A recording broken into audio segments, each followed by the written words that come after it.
Let's take a look at the Wine Society's sustainability report. First off, to find it, very easy really. You'd think you type into Google Wine Society Sustainability Report, bit of a tongue twister, and you kind of think it would bring it up. And it kind of does in a way. It brings up some stuff here that is all to do with the things they're focusing on. For us, of course, it's acting on climate. And in there, you've got various initiatives. The markups here are mine. They're not on the actual site itself. These are my markups.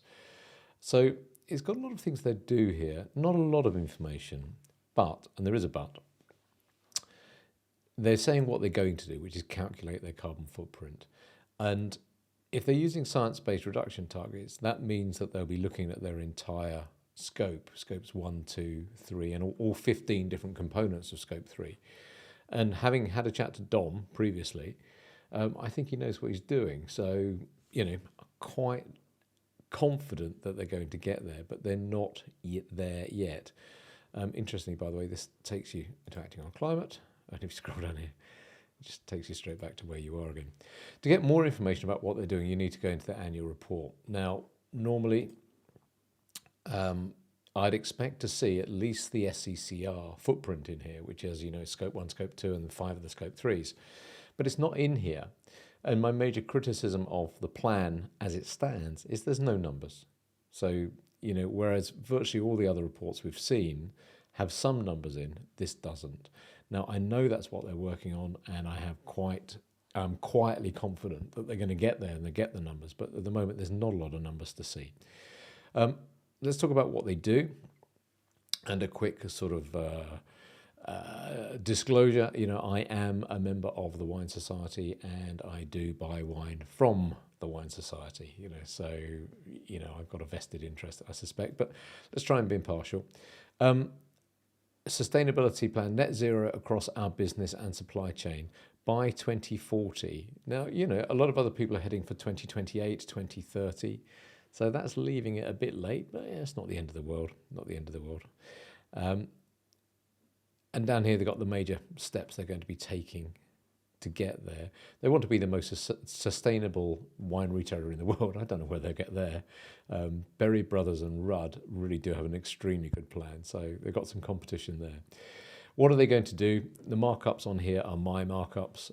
So you see green and red, that's what I've put on. Acting on climate, yes. We've measured emission levels and set science-based reduction, or once we have measured our emission levels, it's all going to pot, and set targets, we'll develop a roadmap by 2040. As I say, 2030 will be better there, but it's not the end of the world. 2024 will be carbon neutral. That's just a matter of paying an offset company just to buy offsets. It's quite straightforward. Direct operations to zero. Well, if you get rid of gas, step 1. Step 2, use green electricity. And step 3, move your vehicles across to electric. That's quite achievable. But, it's admirable because they have to make investments into those areas. What else? We've got on-site renewable energy production. Pretty good. 3 of the warehouses have got solar. That's better than anyone else I've seen in this sector. The growers and producers take a whole vineyard approach. Now, we saw that on a number of wine retailers and supply chain folk. It's a good thing. It's kind of happening anyway. So, to take credit for it here, may be a bit dodgy, but it's at least they're promoting it and encouraging it, which is a good thing. General lack of chemicals, etc., etc. Right weighted our packaging, and that's an interesting one because I had a wine business once. If you ship out wine in packages that aren't strong enough, it just breaks. Simple as that. The wonderful couriers just drop the stuff, and the bottles break. So it's not a case of getting it very light, it's getting it right weighted. I quite like that phrase in there. And over here, we start talking about supply chain, and that's probably the hardest part of anybody's carbon footprint and carbon reduction journey is supply chain. And they're putting in here a code of conduct, which is brilliant. And they're going to expand it to all suppliers by 2025. So let's have a think, shall we? there's nothing else in there that I really have seen that I want to comment on. And if we look at the scores we've given them, the scores at the moment, I think can go up, and I'll tell you why. The detail, 2.5 out of 5. There's not a lot of detail in here, but they say that's what they're working on. That's fine, no issues with that. Once they get there, that score will go up.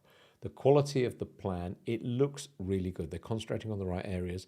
I note that they're using science-based targets as a methodology, but they're not actually, nothing in here says they're going to sign up to the Science-Based Targets Initiative, which is a lot harder and a lot more rigorous. So it'd be nice, and they get an increased score on this if they did sign up to SBTI. I've given them a 3 out of 5 on that.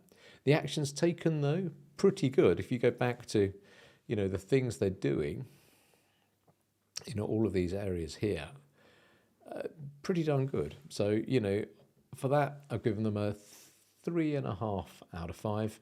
Transparency, I can't give them a higher than 2 on that, because do you know what? There are no numbers in this plan. Once I see the numbers, then we can sort of, make a judgment on them. Effort, yeah, pretty good.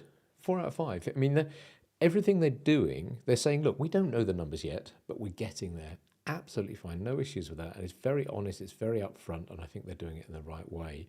So overall, these guys get a 15 out of 25 score, with the caveat that once they put the numbers in, that will go up significantly, because I think these guys and Berry Brothers, they understand the problems we face, they understand what needs to be done about it, and they're taking action. So for that, I highly commend them, and well done, Wine Society.